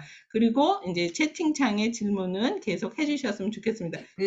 이정화 대표님 발표를 들으면서 그리고 이제 채팅창에 올려주신 질문을 보면서 두 가지 생각이 크게 들었는데, 한 가지는 부처가 못 따라간다라고 하는 거. 그러니까 이 시민사회가 갖고 있는 힘이 진짜 어마무시하다는 생각을 다시 한번 확인을 했고, 부처가 못 따라가는 것은 세부적으로는 이제 여가부가 주무 부서인데 여가부 안에서도 이 여성평화안보 의제와 국가행동계획이 굉장히 비주류, 그들도 이해가 낮다. 근데 그 상황에서 관계된 이 주무부처, 관련 부처들도 인식이 없는 것이죠. 하라고 하니까 예전 관성에 따라서 비슷해 보이는 것들을 이제 행동계획으로 제출하게 되는 이런 한계가 너무 심각하게 있다라고 하는 것을 확인을 할 수밖에 없는 것 같고요. 또 하나 이제 두 번째 들었던 고민이 이제 아까 아프가니스탄도 말씀하셨고 베트남 전쟁도 말씀하셨고 이제 무기 수출국도 말씀하셨는데 어찌 보면 굉장히 우리가 시혜적인 위치에서 뭐 개발 협력에 무엇을 할 것인가라고 한다던가 아니면 피해자에 대해서 무엇을 할 것인가 이런 것은 있는데 우리가 잘못한 것을 인정하는가 이 부분은 이제 안 되고 있다라고 하는 것이고 더불어서 거기에 또 한미동맹이라고 하는 것이 또 연계되어 있으면서 아무리 여성평화안보 의제가 군사적인 안보와 동맹에서 벗어나고 군축을 도모하고 이것을 목표로 하지만 이 목표가 못 들어와 있다 우리 안에 이제 이게 확인이 되는 것 같다는 생각이 좀 들었어요. 그리고 이제 뭐 실태가 됐든 뭐가 됐든 이런 자료 구축이나 이런 것들도 사실 적극적으로 우리가 발굴하고 우리가 해야 되는데 그걸 못하고 있는 것들이 국가행동 계획이라고 하는 게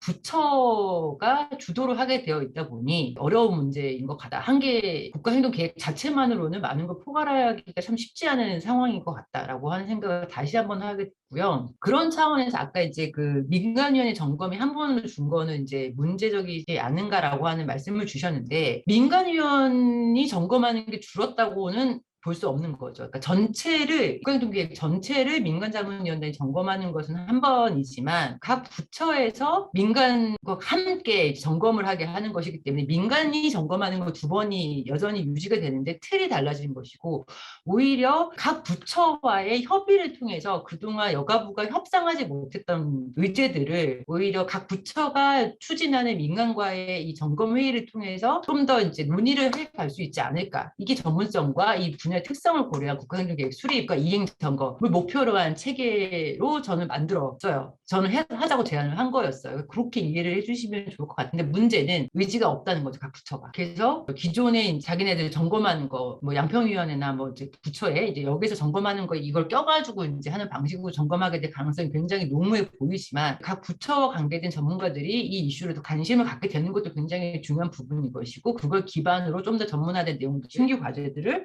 발굴하는 게 필요하지 않을까라는 생각을 해보게 됩니다. 그리고 또 하나는 이제 한정수 선생님이 이제 그 성주류화와 보호담론의 충돌 이 질문을 하셨는데 그 부분도 굉장히 중요한 이슈인 것 같아요. 근데 좀 더 나아가서 저는 이제 4P라고 되어 있는 보호와 예방과 참여 이 4P도 상호 배타적이지가 않은 거예요. 구호민 회복이나 이런 것들이. 그랬을 때 이제 기존에는 이제 1325가 만들어진 지 꽤 많은 시간이 지금 흐른 거잖아요. 그렇다면 이 틀 자체도 좀 고민을 해봐야 되지 않을까라는 생각을 합니다. 그래서 이제 부호담론과 성주류화가 충돌하는 문제뿐만이 아니라 이제 지금 이제 좀 더 적극적인 방식으로 이 틀을 좀 만들어낼 것에 대한 고민들을 좀 해냈으면 좋겠다라고 하는 것이고, 사실 이제 이번 3기 할 때 처음에 시작할 때는 이제 여가부랑 얘기했던 게 좀 틀을 바꿔보자까지 얘기를 했었는데, 또 그게 또 잘 보호가 필요해서 보호를 하자는데 왜 보호담론이 문제냐 이런 얘기도 사실 듣기도 했었어서, 사업과 관련된 관련자들의 위치를 어떻게 설정할 것인가 이런 고민들을 좀 더 적극적으로 이제 할 필요가 있겠다라고 하는 것이고요. 또 하나는 질문에 나온 거에서 필리핀하고 이 부분은 아까 정경란 선생님이 답도 좀 해주시긴 하셨는데, 그래서 같이 할 수 있는 것이 무엇이 있을까라고 하는 것은 이제 미군 부대와 관련된 이슈를 좀 같이 해볼 수 있지 않을까라고 하는 게 이제 직관적으로 들었던 생각이었고요.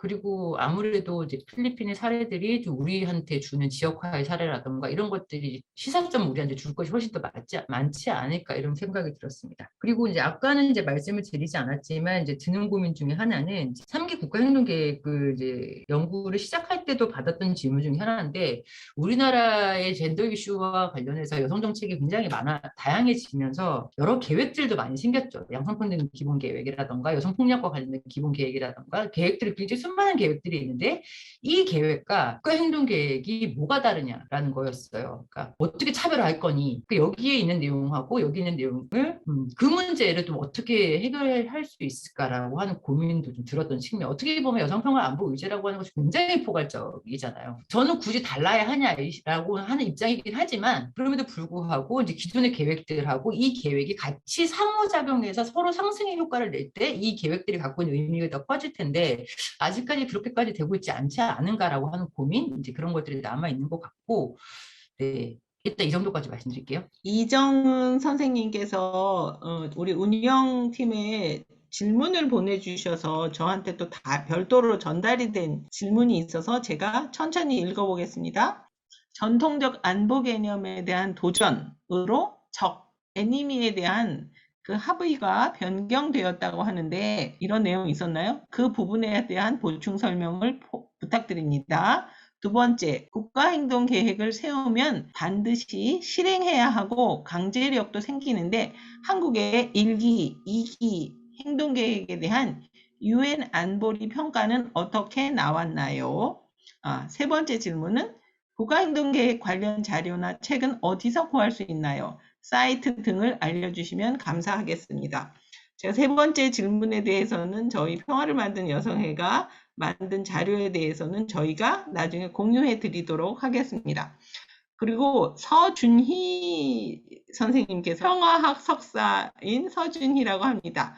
저 역시 기지촌 문제, 일본군 위안부 문제, 분쟁 지역에서 여성에 대한 폭력 문제와 관련된 논문을 준비 중인데 한국의 경우 아직도 인력이 부족한 상황이라 생각하고 이와 관련된 일을 하고 싶어도 활동을 할 수 있는 자리도 제한적이라 생각합니다. 저도 젠더 및 평화 전문가가 되고 싶은데 앞으로 커리어를 어떻게 이어나갈지 고민입니다. 조언도 부탁드릴게요. 좋은 강연 감사합니다. 포피 역시 나눠진 것이라기보다 융합적인 방식을 고민해야 하지 않을까요? 요건 양미강 운영위원장님께서 말씀하신 거고요. 이명선 선생님께서는 중요한 주제로 세미나를 준비해 주신 두 기관께 감사드립니다. 특히 여성평화 안보와 ODA 연관은 현 시점에서 중요하게 접근해야 할 아젠다라고 생각합니다. 세미나를 통해 이 자리에 함께한 기관, 개인, 참가자분들이 향후 네트워크를 함께 할 수 있는 적극적 계기가 마련되길 기대합니다. 이렇게 말씀하셨어요. 질문을 이해하신 만큼 조영주 박사님께서 말씀해 주시고, 그리고 혹시 이정아 대표님께서도 이렇게 말씀하실 거 있으면은 아까 강원도 쪽의 이야기도 나왔잖아요. 그러니까 말씀을 좀 해주십시오. 네. 네, 그 4P 양미강 선생님 말씀하신 4P는 아까 제가 말씀드린 말씀이랑 같은 말씀이신 것 같아요. 융합적으로 가야 한다라고 하는 거, 배타적이지 않기 때문에 그런 부분인 것 같고요. 그리고 그 전통적인 안보의 도전, 저기에 대한 합의가 부재하다 이 얘기는 예전에는 소련하고 미국이 대립되고 있으니까 명확하게 이제 소련 편, 미국 편이라고 하는 것이 있었고 그에 대한 적이 분명했던 것과 다르게 지금은 그 양극 체제가 이제 사라짐에 따라서 누구도 적이 될 수 있고 누구도 아군이 될 수 있는 이제 이런 것들 속에서 이제 적에 대한 합의가 구체해졌다라고 하는 말씀을 좀 드렸던 것 같고요. 국가행동계획의 강제력과 관련해서 이제 말씀하셨는데 1기, 2기에 대한 평가. 어, 저희는 아까 이제 높은 이행률이 성과라고 말씀을 드렸잖아요. 그리고 굉장히 이제 계획의 구체성이 있어요. 그래서 잘하는 국가 중에 하나로 이제 평가를 받는다고 저는 알고 있고요.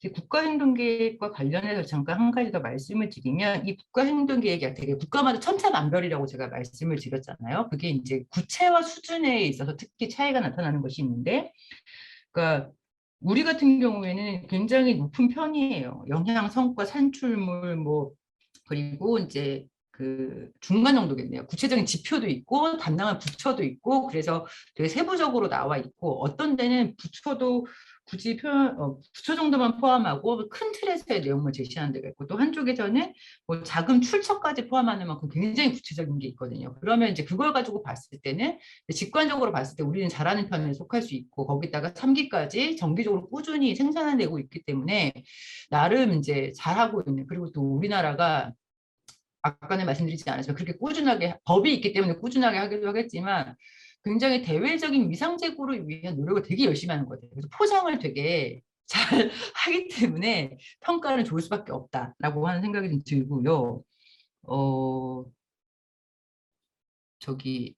앞으로 어떻게 커리어를 이어가실지는 저 말고 다른 선배님들께서도 말씀을 해주시면 좋겠고 어쨌든 필요하다. 정말 사람이 없다. 너무 괴로워요. 그래서 많이 계시면 좋을 것 같고 경기도는 정말 너무 훌륭한 것 같아요. 이정환 경교연이 이 말씀을 꼭 드리고 싶습니다. 예. 네. 근데 이제 감사하고요. 저도 이제 현장에서 느끼는 지금 가장 큰 고민은 사실은 그런 거예요. 이미 이제 그러니까 오랫동안 현장에 있었던 여러분들이 만들어낸 일종의 이제 질문들, 키워드들은 있단 말이에요.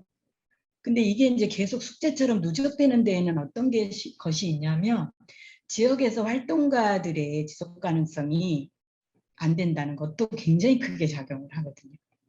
그러니까 사실은 처음에 만들어진 질문이 최소한 아까 기승전결이라고 할 때 이 흐름에서 기승까지라도 가야 되는데 기 가다가 말거든요. 그러면 그 다음에 다시 돌아가서 다시 앞에 이야기를 하고 있는, 그러니까 도돌이표되고 있는 것도 저는 굉장히 커서 지역의 활동가들과 이 의제를 어떻게, 그러니까 지역 의제로, 그러니까 현재 하고 있는 기존의 여성운동 조직들 안에서 이 평화 의제가 그 한 해 활동, 연간 활동 속에서 어떻게 주요한 활동거리로, 활동 안으로 담길 것인가가 굉장히 커요. 그러려면 그 동력이 지역의 활동가들인데 활동가들의 운동 경험들이 이 평화 이슈와 관련해서는 굉장히 얇죠. 층위가 얇아서 이거가 현실적인 고민이기도 합니다. 그래서 지금 오늘 여기 질문에 올려주신 얘기 중에 네트워크라는 이야기가 등장을 하거든요. 경기도 입장에서 봐서는 이게 참 너무 갈급한 문제예요. 네, 같이 서로 나누기 하고 그 다음에 지역에서 하고 있는 활동들과 다 지역에서 하고 있는 활동들이 같이 공유되면서 일종의 이제 그 의제 중심의 동력들이 좀 만들어지면 그걸 통해서 사람들도 또 움직여지지 않을까 싶어가지고 제안 주신 저 네트워크 같이 할 수 있는 거는 좀 만들어 볼 필요가 있겠다 싶고요. 그리고 지금 2019년에 경기도가 경기도 안에서의 평화사업 이것의 추진 체계가 어떻게 돼 있고 구체적으로 예산이 어떻게 쓰여지고 그다음에 사업 내용이 무엇인가를 저희가 모니터링한 자료가 있습니다. 그리고 작년에는 그러니까 경기도에서 할 수 있는 의제 찾기 작업을 조금 했습니다. 그랬고 올해는 DMZ 경계의 삶을 살고 있는 여성들의 이야기라고 해가지고 이제 지역과 조건을 찾는 작업들 안에서 아까 민통선 안에서 농사짓고 계시는 분들, 탈북민 중에 경기도 거주 여성들, 그 다음에 대인지뢰 및 불발탄 피해 여성들과 만나는 작업을 하고 있거든요. 요거는 아마 10월 20일께나 말일, 늦어도 말일 정도에는 결과가 좀 나올 것 같아요. 그래서 이런 내용들을 혹시 이제 자료를 서로 공유하기를 원하시는 분들께는 단체나는 기꺼이 같이 공유할 거고요. 저희가 올해 사업에 관련된 같이 그 공유하는 자리는 올해도 경기도 여성가족재단과 같이 하려고 하고 있거든요. 그 내용이 나오면 그 함께 했으면 좋겠습니다. 네, 고맙습니다. 초대해 주셔서 감사해요. 네. 발제 내용 중에 연도가 조금 차이가 있다라고 하신 게 있어요. 그거는 제가 조영주 박사님이랑 요 끝나고 난 다음에 그거 확인해가지고 다시 공유 드릴 수 있는지 확인해 보겠습니다. 우리 정경란 선생님께서 저는 그 문제는 아까 이야기한 것 중에 하나겠죠. 갑자기 국가행동계획의 코디네이터가 여성가족부이기 때문이 아닐까요? 여성정책기본계획 안에서 1325 검토를 해야 하는 문제라고 봅니다. UN 차원에서 젠더 평화 안보에 관련해서는 안보리에서 관련하여야 하고 다른 젠더 관련해서는 UN 여성에서 하는 것을 고려하면 어떨까요? 지금 그렇게 하고 있지 않아요? UN 여성에서도 여성평화 안보 영역도 관여하고 있는 걸로 알고 있습니다. 혹시 조영주 박사님 뭐 대답하실 부분이 있을까요? 이제 우리나라는 여가부가 이걸 주무부서로 하고 있다고 했고, 이제 그거에 대해서 정경란 선생님이 여가부가 힘을 못 가지고 있고, 이제 부처의 협력이 되게 어렵고 이런 부분에 대해서 그게 이제 그 코디네이터가 여가부이기 때문이 아니냐라고 말씀을 해주신 것 같아요. 그쵸? 이게 고민인 것 같아요. 그때 이제 일기 수립할 때도 주무부처가 좀 고민 많이 하셨잖아요. 정경란 선생님 그러시고. 저희도 계속 이제 여가부가 아닌 그럼 외교부가 하면 나을까? 이런 얘기도 하는데 외교부는 또 아닌 것 같고. 이게 여가부가 그러니까 그래서 이 고민 저도 지금까지 고민이어서 정경란 선생님이 좀 말씀을 해주시면 훨씬 더 도움이 되지 않을까 싶은데요. 네네, 제가 좀 말씀드리면 아까 여기 오늘 참가자분들 중에서 대학원생들도 꽤 있는 것 같아요. 네네. 그래서 뭐 각 단체들도 있는 것 같고 그래서 관심들이 많이 있는 거고 대학원생들 같은 거 실제적으로 앞으로 진로하고 연결될 수 있다고 보여지고 고민들이 좀 있을 것 같다는 생각이 들어서 그 실제로 1325 관련해서는 이게 대중화가 되지 않는 부분도 상당히 많아서 이 문제를 좀 많이 알려내고 접하게 해주는 게 굉장히 중요할 부분이라는 생각도 들고 또 이제 ODA 영역에서 보면 평화 ODA나 뭐 젠더와 개발 문제라든가 이런 것들도 또 일부가 돼 있지만 또 그것도 많이 보편화되어 있지 않는 부분도 있는 것 같고요.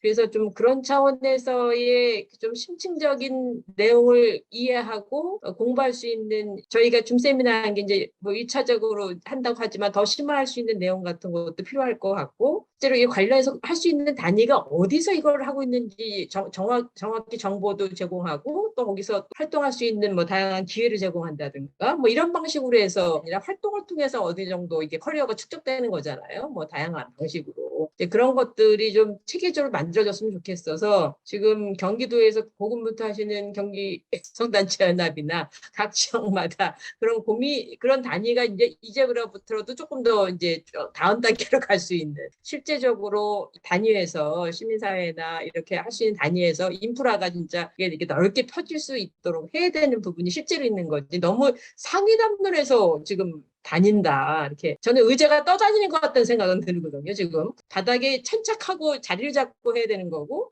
시민사회가 해왔던 다양한 활동들이 어떻게 이렇게 시줄날줄로 연결되고 그것을 좀 정리하고 그것을 또 새롭게 만들어내고 이렇게 해야 되는데 그런 부분은 아직 돼 있지 못하는 거 아닌가. 새로운 차원에서라도 뭔가를 좀 만들어내는 작업들은 좀 치밀하게 해야 될 부분이 있을 것 같아요. 활동 자체가 없는 건 아니다. 근데 그걸 그렇게 봐주고 정리하는 게 필요하다. 경험으로 말씀드리면 2기 국가행동계획 당시 외교부에서 1325를 외교부 차원에서 실행하기 위해서 여성과 함께하는 평화 이니셔티브라는 일종의 프로젝트를 했고요. 거기를 통해서 아시아 지역이나 아프리카의 분쟁 지역에 대한 실질적인 도움, ODA 차원까지는 아니래도 실질적인 직접 지원이라든지 역량 강화 이런 프로그램을 코이카라든지 굿네이버스라든지 아니면 국제기구를 통해서 했고 아디에서도 이 사업의 일환으로 진행되었었어요. 그래서 제가 생각할 때 이제 여성평화 ODA에 대한 거는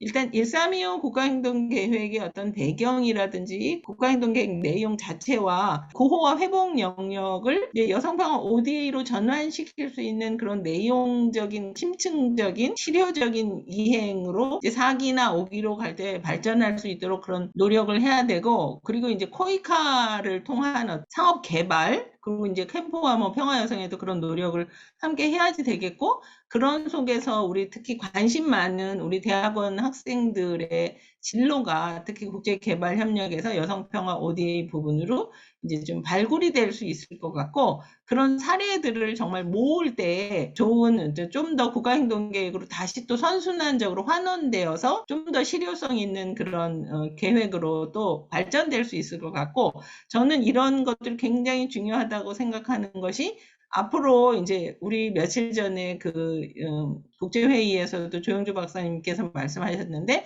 남북 여성 협력을 위한 어떤 북측 여성들의 역량 강화라는 차원에서도 이제 하나의 어떤 사전적인 그런 사례가 될 수 있거든요. 하나의 경험이 축적될 수 있는 계기가 될 수 있거든요.